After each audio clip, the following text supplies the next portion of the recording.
আমার প্রিয়জনেরা, নমস্কার। আমি দীর্ঘদিন মায়ের কথা বলিনি। তা আমি বর্তমান সংসারে আমি দেখছি যে প্রত্যেক কটা মানুষই অসহিষ্ণু হতে বাধ্য হন, কারণ পরিস্থিতি পরিবেশের চাপে। এটা হচ্ছে, মা যখন জয়রামবাটিতে ছিলেন, মায়ের কাছে নিত্যদিন নিত্য মানুষ আসতো। তার মধ্যে আবার মায়ের আত্মীয় স্বজন যারা ছিল, প্রত্যেকে কেউই দু একজন ছাড়া মাকে চিনতে পারেনি। তা এত কিছু মা সহ্য করেছেন এবং যখন আত্মীয় স্বজনদের মধ্যে চূড়ান্ত বিবাদ বাঁধত, তখন মা হাসতেন, আরে এই তুই থাম, এই তুই থাম, এই তুই থাম, সবাইকে আমাদের সংসারে অশান্তি গন্ডগোল হলে হবে কি, আমরা কিন্তু সঙ্গে সঙ্গে দেখবেন সংসারে দুটো পক্ষ হয়ে যাবে। ধরুন 5 জন ফ্যামিলি মেম্বারই হন, 4জনই হন, 6জনই হন, এরকম, বা 3জনই হন, দেখবেন একটা ভাগ হয়ে যায়। এই ভাগে দুটো দলের মধ্যে ফ্রিকশন লাগে, মনোবিরোধ, মতবিরোধ, এই সমস্ত চলে। কিন্তু মা কিন্তু বলে গেছেন সকলকে নিয়ে চলবে, মুখে বুলি দিয়ে যাননি, এটা হচ্ছে কাজে করে দেখিয়েছেন।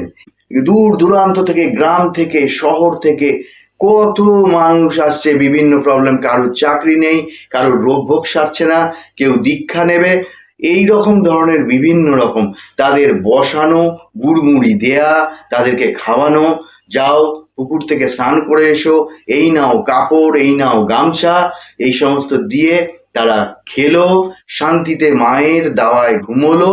যা রোগ ব্যাধি ছিল, ঘুম থেকে যখন বিকেলে উঠলো, তখন দেখলো অনেক কিছুই কমে গেছে। তা দেখুন, আমাদের সংসার দিয়ে মায়ের নাম কিন্তু করি আমরা, যে সংসারে থেকে অশান্তি গন্ডগোলে ভুগছি, কেউ কারোর ইগো ছাড়ি না। কিন্তু দেখুন, মা কিন্তু সকলকে নিয়ে চলেছেন, কেন মা এমনি এমনি হননি। মা হচ্ছেন মা কালীর, তিনিই লক্ষ্মী, তিনিই রাধা।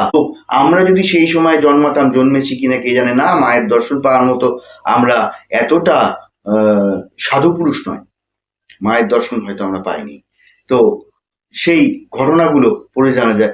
মা কিন্তু অতি সাধারণ সাধারণ একটা শাড়ি সেই পরে, কাপড় পরে ওই দিচ্ছেন, পায়ে বাতের বেদনা, পা ফোলা, সেই নিয়েই সব ছেলেরা আসছে, মেয়েরা আসছে, মায়ের কাছে আসছে, জুড়োনোর জন্য আসছে, একটা চাকরির দরকার, একটা কাজের দরকার, জমিতে ফসল হচ্ছে না, এই বিভিন্ন রকম সমস্যা নিয়ে তাদেরকে তেল দিচ্ছেন, তারা স্নান করছে, তারা খাচ্ছে, তাদের আশীর্বাদ করছে।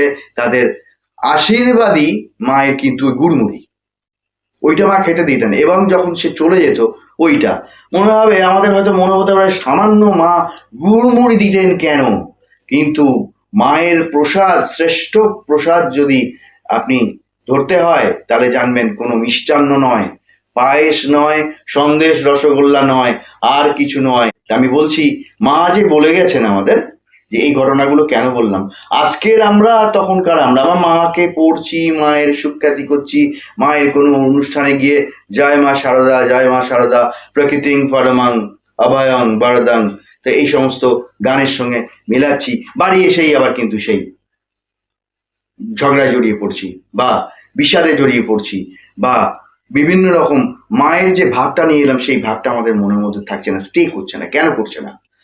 যদি আমরা মনে করি এই যা কাজ আমরা সব করছি মা যেভাবে করতেন সেইভাবে করব, ঘরে একটা অশান্তি হলো, চুপ করে যান, সবাই মিলে কথা বলা মানেই একটা চিৎকার কলহ, কেউ আপনাকে অভিযুক্ত করছে, হ্যাঁ, সবসময় কেউ অভিযোগ করলে মনে হয় সে যেন মিথ্যা অভিযোগ দিচ্ছে, কিন্তু না, ভালো করে তলিয়ে দেখলেন আপনারও দোষ আছে, হয়তো আপনার বেশি দোষ আছে, সে মানুষটার কম দোষ আছে, হয়তো সেই মানুষটা আপনার জন্য অনেক কিছু করে, সারাদিনে সংসারে অনেক কিছু করে, কিন্তু আপনি সেটাকে সেই মূল্য দেন না। আবার দেখা যাচ্ছে আপনি যে কাজ করছেন ভেবে আর মানুষগুলো ততটা মূল্য দিচ্ছে না, এক সময় তুল্য মূল্য হয়তো বিচার করছে আপনার, মনে আঘাত পাবেন না। মা কিন্তু কোনোদিন মনে আঘাত পাননি, আর মা বলে গেছেন একটা আশ্বাস, যে আমার এই দেহ চলে যাওয়ার পরে কিন্তু আমি থাকবো, তোমরা এটা ভেবো না যে আমি থাকবো না। তো যেটা লোকনাথ বাবা বলে গেছিলেন, সেই রকম যে মহাপুরুষরা বলে যান, তো মা কিন্তু আমাদের জন্য একটা আশ্বাস রেখে গেছেন। আজকের সংসারে আমরা বাঁচবো কি, মায়ের একটা ছবি রাখবো, আর সিংহাসনে সকলের সঙ্গেই মায়ের ছবি রাখবো, আলাদা করেও রাখতে ইচ্ছে হলে রাখবো, রেখে আমরা মাকে ভজনা করব, মাকে আলাদা করে ফুল দেবো, মনের সব কথা মাকে বলবো। মা বলেছেন আমার দেহ চলে যাওয়ার পরেও আমি থাকবো, যারা আসেনি, যারা এসেছে, যারা আসবে, তো প্রত্যেকের জন্য বলে দিও আমি একজন মা আছি তাদের জন্যে, তোমাদের বিপদ স্পর্শ করতে পারবে না।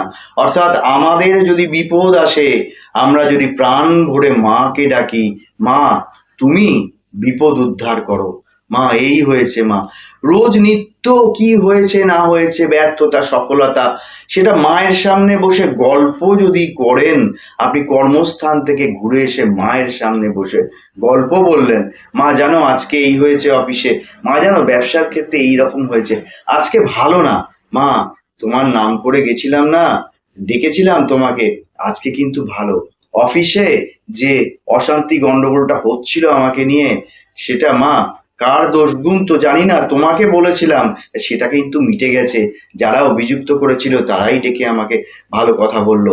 তাই মায়ের সঙ্গে গল্প করাই হচ্ছে মায়ের পুজো।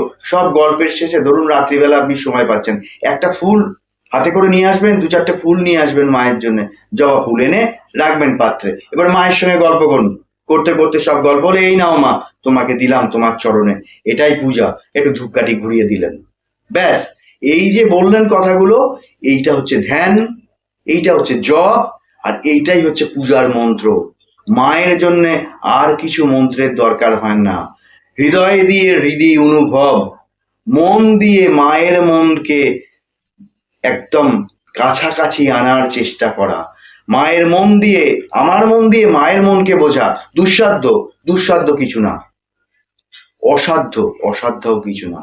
অধ্যাবসায় এমন জিনিস যে সেটাও সম্ভব, একাগ্রতা এমনই জিনিস, মন এমনই জিনিস, আমি মাকে পাবই, আমি মায়ের কানে এই কথাটা শোনাবই, আমি মনে করবো মা আমার সামনে হাসি হাসি মুখে বসে আছেন, মাকে আমি কথাগুলো বলছি, তো তাহলে কিন্তু মা শুনবেন।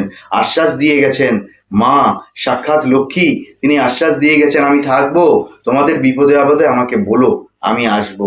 বিপদে আপদে আজকেও মানুষ পড়ে, আমি জানি এমন ঘটনা ঘটেছে, আমি বলছি আজকের মানুষরাও পড়ে, তারা আপ্রাণ মাকে ডেকে, একটা দোকানে গিয়েছে রাত্রিবেলা, তার মুমূর্ষু রোগী, ওষুধ আনতে গেছেন এক ভদ্রলোক, নিয়ে ভুল ওষুধ, একজনারটার পরিবর্তে আর একজনা ওষুধ নিয়ে দৌড়তে দৌড়তে চলে এসছেন, এর মাঝখানে একজন বয়স্ক মহিলা কাপড় পরা, সাদা কাপড় পরা, বলছেন ভুল ওষুধ আনা হয়েছে, এইটুকু বলে তা তখনও পর্যন্ত লোকটা ভুল ওষুধ নিয়ে বাড়িতে ফেরেনি।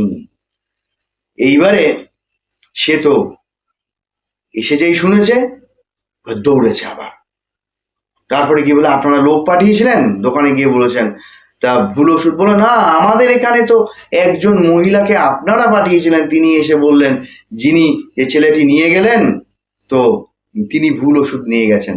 এবার তাদেরকে বলেছেন যিনি নিয়ে গেছেন ভুল ওষুধ নিয়ে গেছেন, বাড়িতেও বলেছেন যে ওষুধটা নিয়ে আসছে সেটা ভুল ওষুধ। এইবার সে গিয়ে যখন বদলাতে যাচ্ছে, এই হলো, সে যখন আবার রাস্তা দিয়ে বাড়ির পথে হন্তদন্ত হয়ে ফিরে আসছে, দেখছে পুরো গলিটা একদমই কেউ নেই, কানা গলি, ওটা বাড়ির শেষ, সেই ভদ্রলোকের বাড়ি একদম লাস্টে, তিনি আবার মায়ের খুব ভক্ত, শেষ ওখানেই শেষ গলি, পরপর সার বাড়ি, এই শেষ। তো তখন উনি পাস করছেন, অনেকটাই ঢুকে এসছেন, উনি যতটা ঢুকেছেন বাড়ির পথে, সেখান থেকে বড় রাস্তা তাও মিনিট দুয়েক তিনেকের পথ। এইবারে একজন বয়স্কা মানুষ ধীরে ধীরে ধীরে ধীরে যাচ্ছেন, সাদা কাপড় পরা, উনি দুপা গিয়েই মনে হচ্ছে এত রাতে, একটা বেজে গেছে, এত রাতে এই মহিলা কোথায় যাচ্ছেন, বলে দু পা, একটা স্টেপ দুটো স্টেপ মনে হয়েছে ঘুরেছেন, ঘুরে দেখছেন যে সেই মহিলা কিন্তু নেই, সব বাড়ি তখন ঘর, মেন ডোর বন্ধ, দরজা বন্ধ, এবং যদি ওই মহিলা ওই বয়সে দৌড়তেও চেষ্টা করেন তাহলেও কয়েক পায়ের বেশি যেতে পারবেন না, বড় রাস্তাটা দেখা যাচ্ছে কিন্তু অন্তত 3 মিনিটের পথ, আর ওই বয়স্কার হেঁটে যেতে গেলে অন্তত 7 মিনিট 5 মিনিট তো লাগবেই, তিনি যে গতিতে হাঁটছিলেন, অদৃশ্য হয়ে গেলেন কাকে ক্ষণিকের জন্য দেখলেন। তা ওনার মনে হয়েছিল উনি মায়ের ভক্ত, ওনার মনে হয়েছিল যে এটা মা সারদা।